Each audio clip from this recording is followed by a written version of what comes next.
একজন পেশেন্ট মানে আমাদেরকে খুব ইমোশনালি আসলে প্রশ্ন করেছে যে উনি উনার মাকে বৃদ্ধ হতে দিতে চান না। এখন আমরা যেটা দেখলাম ন্যাচারালি আসলে যে এটা ডিক্রিজ হচ্ছে যে উনার বোন ডেনসিটিটা।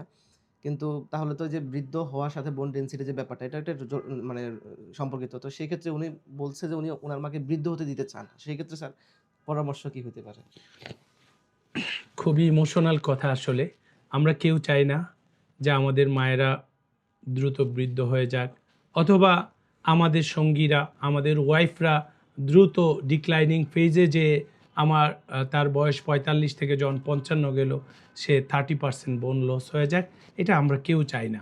এই জন্যই সারা পৃথিবীব্যাপী এখন এই নিয়ে রিসার্চ হচ্ছে।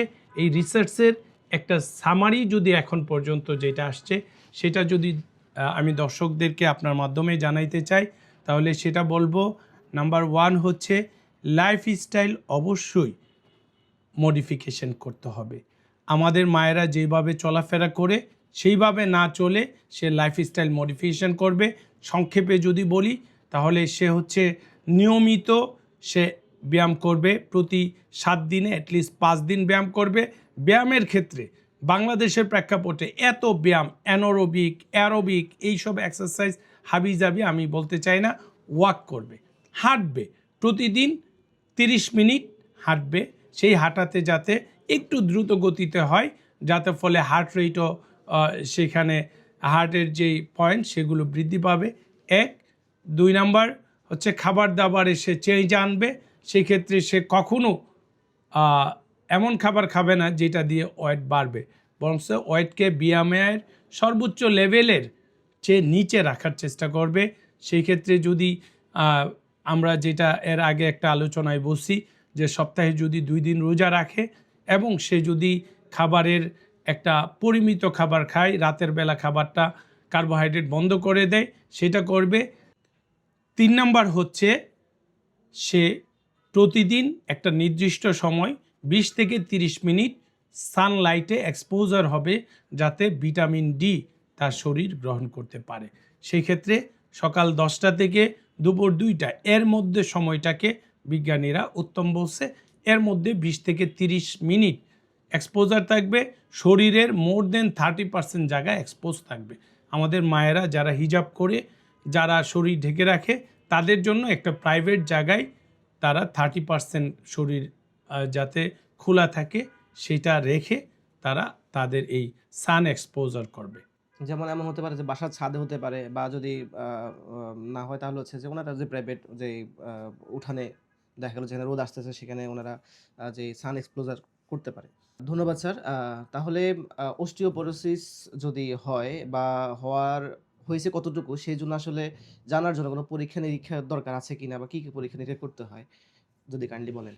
হ্যাঁ, ধন্যবাদ রিদওয়ান। আসলে পরীক্ষা একটা বেসলাইন ইনভেস্টিগেশনগুলো তো আমাদের করা হয়, কিন্তু স্পেসিফিকভাবে অস্টিওপোরোসিসের ক্ষেত্রে আমরা ডেক্সা স্ক্যান, যেটা বিএমডি পরীক্ষা নামে পরিচিত, বোন মিনারেল ডেনসিটি টেস্ট নামে যেটা অধিক পরিচিত, সেটা করানোটাই উত্তম, স্পেশালি পোস্ট ম্যানোপজাল মায়েদের ক্ষেত্রে। তো ধন্যবাদ স্যার। আমরা বুঝলাম বিএমডি যেটাকে বলতেছে বিএমডি টেস্টটা করতে হবে। ওকে তাহলে অস্টিওপোরোসিস যদি হয় তাহলে সেক্ষেত্রে ওষুধ খেলে ভালো হবে কিনা বা কি ওষুধ খাবে? বা আচ্ছা, সেই ক্ষেত্রে আমি প্রথমে এর আগের কোশ্চেনে বললাম যে অস্টিওপোরোসিসের ক্ষেত্রে লাইফস্টাইল মডিফিকেশন করবে। সেকেন্ড হচ্ছে বিএমডি টেস্ট করে যদি -2.5 এর কম থাকে তাহলে সেটা আমরা অস্টিওপোরোসিস ধরে নেই। সেই ক্ষেত্রে লাইফস্টাইল মডিফিকেশনের সাথে সাথে কিছু ওষুধ ইনটেক করতে হবে। ক্যালসিয়াম এবং ভিটামিন ডি এর সাথে যেই ওষুধগুলো প্রয়োজন হয় এর মধ্যে বিসফোসফেনেট রয়েছে, অ্যানাবলিক এজেন্ট রয়েছে, র্যাঙ্কেল ইনহিবিটর রয়েছে, কিছু স্ক্লেরোজিং এজেন্ট আছে। এর মধ্যে যেই বিসফোসফেনেট গ্রুপ আছে এই গ্রুপের ঔষধ সপ্তাহে একটা করে খাওয়া যায়, মাসে একটা করে খাওয়া যায়। সেকেন্ড জেনারেশন, থার্ড জেনারেশন ত্রৈমাসিক ইনজেকশন দেওয়া যায়, এবং ফোর্থ জেনারেশন যেটা সেটা বছরে একটা ইনজেকশন দিলে সেই ক্ষেত্রে অস্টিওপোরোসিস অনেকটা কমে। এখন পর্যন্ত যেই ওষুধগুলো আছে এর মধ্যে দামে কম এবং অ্যাভেলেবেল সেটা হচ্ছে বিসফসফেনেট গ্রুপ। এই বিসফসফেনেট গ্রুপের যে ওষুধগুলো আছে এগুলোকে গোল্ড স্ট্যান্ডার্ড বলা হয়।